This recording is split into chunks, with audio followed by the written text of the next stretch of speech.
at 302. This week we're visiting the historic Rockwood Mansion, where we're learning about pets from the past. Get ready to cuddle up. The 302 needs your attention.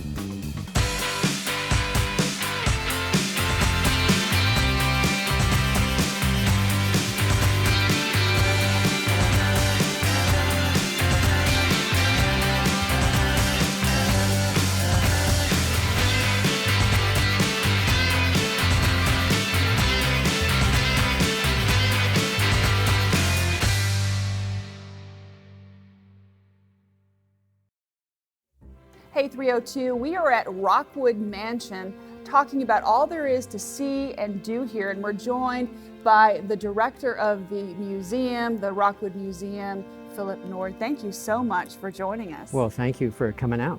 It's such a beautiful place, and maybe people have been here, maybe they haven't been here in a long time. Talk to me a little bit about the history. Now, this place started with a gentleman by the name of Shipley, is that right? Yes, Joseph Shipley Jr. Okay, tell me about him.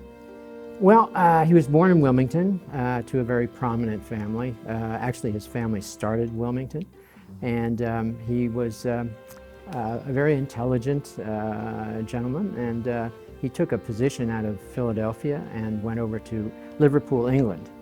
And as he was there, he was dealing in southern cotton and tobacco, and he did very, very well. And he decided at one point, the temperature in Liverpool, it was cold and wet, and he was having trouble with gout. So he decided to retire, and he came back here, and he had this place done by George Williams, the architect that had built Wyncote, which he was living in over in Liverpool. And so this is sort of a clone with a few different changes. We have the veranda covered for the south facade there, but this was his retirement pad. And then it transferred hands, went from him to his niece, is that right? Well, ultimately, what happened, when he came back here, he passed away. The house was built between 1851 and 1854, and he unfortunately passed away in 1867. And then it was passed down to a distant relative? Yes, Bringhurst by name, and he was a cousin. And they the house went to auction, and the Bringhurst family basically moved in at this point. And they spent the majority of the time in the house, and basically what we see now is the Bringhurst family? Yes, yes. They were here for many, many years. It's really amazing when you walk through how ornate everything is. They really lived in this house and decorated it very lavishly. Can you talk a little bit about someone walks through the museum and through the mansion, what they're going to see? Well, the time period which really shone, it was the Victorian period. And they had the money, if you will, to travel all over the world. And they came back and improved the house. And this was a pretty special house indeed. Now, when you walk through, there are some of the same tapestries and paintings and things like that. They really seem to enjoy their pets and their kids and immortalizing them in paintings. Right. There were, the Bringhursts had 4 children, and they moved in at the turn of the century. And they were a very interesting lot. There was 3 young ladies and 1 little boy by the name of Edward Bringhurst III. And he, as he got older, he was introduced to the King and Queen of England, and he came back here and he changed his name to Edward V because it sounded more regal. Amazing, amazing. So there's a portrait of him here. Who else? And the 4 daughters, or 3 daughters. Right. We have Mary, who lived here until she was 100 years of age when she passed away, and she never married. And then the sister, Elizabeth, she married John Galt Smith, and she actually lived over in Kilwater Castle in Northern Ireland. And then we have Edith.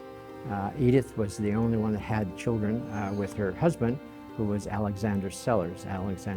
Or we called him Lex Sellers.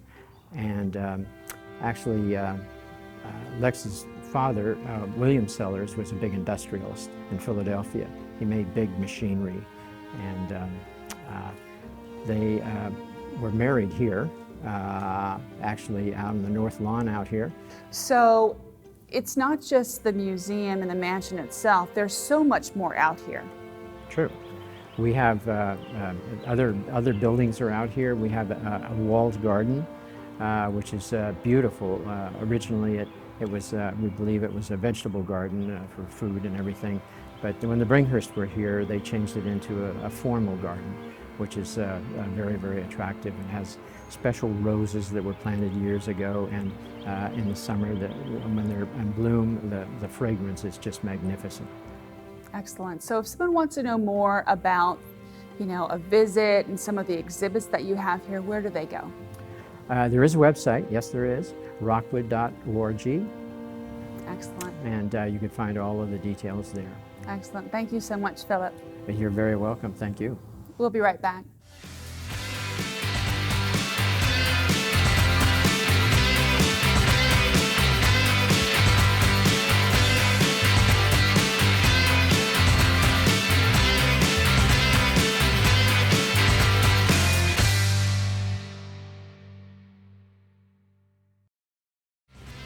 I'm Carol, and I love the 302. Welcome back. We're at the Rockwood Museum talking about a new exhibit that's going to be running through October called Mansions and Menageries. We're joined by the museum director, Philip Nord. Let's talk a little bit about the basis of this exhibit. Well, we were trying to come up with a theme. Every year we change the exhibit, a special exhibit. And we came up with the idea that we had known about so many dogs that the Bringhurst family had. And so we did a lot of research, and we found dogs and more dogs. And it was quite a find that they had over 40 dogs. And we have pictures of the dogs and also their names. And that was over a long stretch of time, but the dogs had full run of the house, even up in the bedrooms and everything. And they loved the dogs. We have motion picture film of them playing with the dogs. And Edward III, or the Fifth, we call him, he trained big dogs and won trophies. And we can show you some of the trophies that he won. New York Dog Show, big time. And so with that in mind, we just didn't want to go to the dogs. What we wanted to do is sort of expand it about what the ladies in the Victorian period did with their hats. And so, the big thing was having feathers in your hat at the turn of the century. Mm-hmm. And the feathers were very, very expensive. They went all over the world, people did, and came back to get the feathers. And unbelievably or not, after a while, some of the very fantastic species that had these beautiful feathers were wiped out, totally eliminated. And so there was a big blowback on that, and then the fashion sort of went out really quickly. We try to really research the project that we're going to do, and from all angles. Yeah, and how do you do that? I mean, do you go through the pictures? I mean, we've seen so many different, there are hundreds of pictures and paintings and things like that of animals. Well, we researched to find out what was popular and what was not in those days. We even had pictures, motion pictures of Mary out in the South Lawn there with a pet fox. Yes, and of course today we have fox all over the place. We have deer. There was even a bear sighted, believe it or not, a couple of years ago. And of course we have bunnies and raccoons and squirrels, and we have 72 acres here, and it's full of wildlife and lots of birds, beautiful birds. And it's sort of like magic when the season changes. Everything gets very beautiful from the dark and gray winter. Everything changes, yeah. Definitely. So we thought this would be a good subject. I think that when people come here, they are really going to enjoy looking at, Edward, who changed his name to Edward V, so that he could seem more regal, standing next to his huge Great Danes, and the pictures of the little terriers, and because you look back and you think to yourself, well, they had pets too, and they love them just like I love my pets. So I think there's a connection there. I think you guys have established that. Yeah, and speaking of dogs, we have hundreds of dog walkers, probably almost every day. Every kind of dog you can imagine, big ones, little ones, every kind of breed. And it's really interesting. We even have dog treats here.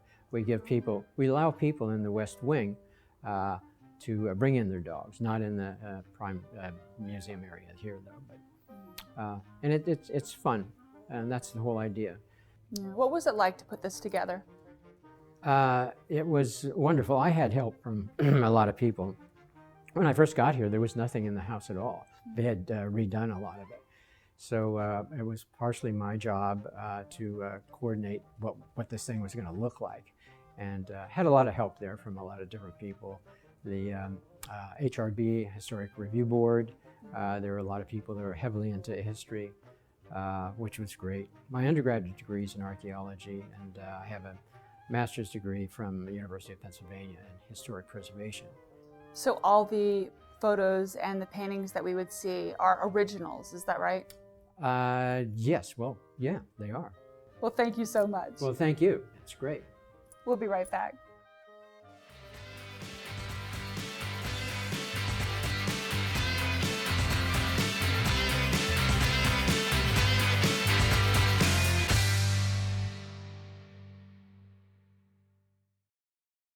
I'm Chris. Get your thrills on the 302. Welcome back. We're at Rockwood Museum, and we're talking a little bit about one of their exhibits called Mansions and Menageries. And we're joined now by Carrie Corbin. Now, you are the former curator, but now you're in marketing, so you basically know everything that's happening. I try. It's my, yes. This is a fascinating exhibit. Whenever you think back to the good old days, they had pets just like we do today. Mm-hmm. Yes, absolutely. And they love them as much as we love them today. And they let them have the run of the house. And, it's really spectacular to us. We were always as we go through the archives and go through the photographs, it was pet after pet after pet after pet. And we know the names of these animals. Just like, we love our animals and we keep their names alive. And these are animals that lived in 1890, 1895, and they cherished them, and they kept the evidence of them, and they cherish those too. So that's what this exhibit is celebrating. Now upstairs you have a display in one of the bedrooms, and it's just amazing, all these pictures. Yes, over 40 identifiable dogs and animals that they've had here at Rockwood since it was built in 1854. So how did you find out what the names were? Was that hard?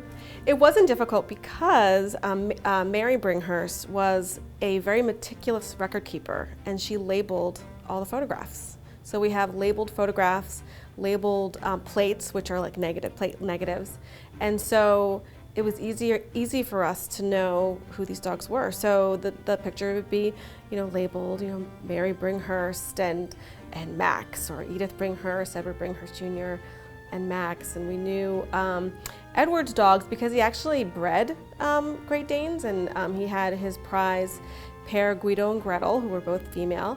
And but we know that because he actually, in his AKC, we have his AKC paperwork, and they discuss that as well. So that's how it's another way we know some of the names of the animals. So when we come to check out the exhibit, how does that work? Do we just wander, or do we get tours? Or? So yeah, so there's guided tours on the hour, and that'll take you up to the museum proper. And where we are now is called the gallery space, and you're able to come down here independently and take a look at the pictures of dogs, and we have some other items in here. And we also talk about, Rockwood is a certified natural habitat, wildlife habitat, and so we also are trying to bring the outside in, and we're talking about all of the animals that we are trying to protect here at Rockwood, including our birds and our, our woodland mammals that run around. We have fox and raccoon, and also our wonderful birds. A little earlier we were out front and we could still hear, there was a woodpecker in the woods. And so we really take it very seriously to protect all the wild animals as we're cherishing our beloved pets. Sure, sure. Now you had said whenever we were off camera that there were 2 pictures Yes. that you really adored, and Yes. they're right behind you. They are right behind me. Yeah. And one is of Edith and her dog Max. And Max actually shows up in a couple of, and these were studio portraits. So they brought their animal to a studio portrait. And the other is a picture of Edward and Billy, who's behind us, and he's sitting on the veranda. It's this little terrier, and it's just the sweetest picture. They're ones that we come back to again and again when we think about animals, the pets here. And then there's this great picture of Edward at a pet cemetery. So apparently he had an animal that died, that he had while he was visiting his sister in Ireland that passed away. And there's actually a picture of he and another dog at a pet cemetery that was actually right here on the property, and it's kind of almost iconic in how wonderful it is. And he looks sad, the dog looks sad. There's these little gravestones, and it says where he died and how long he lived. And they just, the pets were, as important as they are to us. And I think people forget that about people. The people were just people back in the 1890s. They were just in the 1890s. So, there was no less love for these animals. So whenever you mentioned the pet cemetery, it was Yes. on property? Is It it was. still here? I mean, probably. It was just off of the conservatory, so you can see that in the image. So we have not disturbed anything, so we have not gone looking for it, but that's where it was. Sure, there's just so much history to this house, whether it be the people or the pets.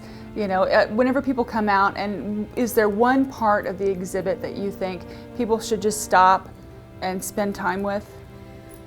I think, for me, the biggest thing is to making sure that people take a moment to really kind of be in the space and feel like, imagine that this is your home. Sometimes museums can be very, very sanitized, and just take a moment to hear. There was an 8-year-old child who lived in this house when the Bringhurst family moved in, and so hear the dogs running up and down the stairs.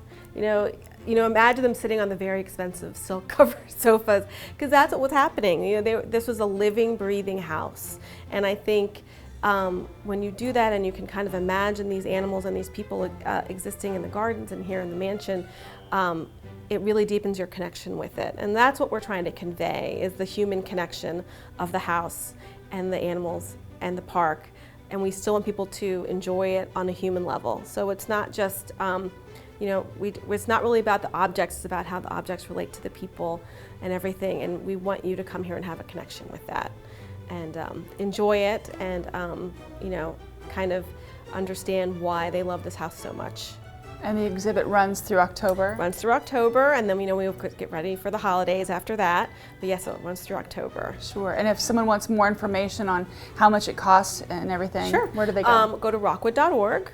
But the museum tours are free the first Sunday of every month as well. So you can always come out here and take a tour during that at that point. But rockwood.org.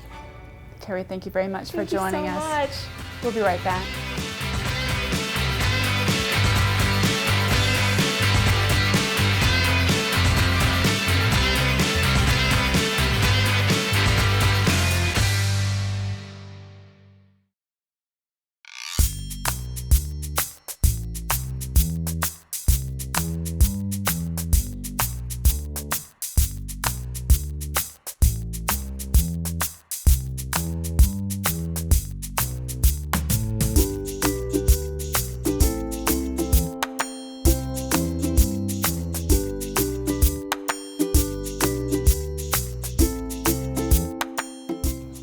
For more information on mansions and menageries, you can visit rockwood.org.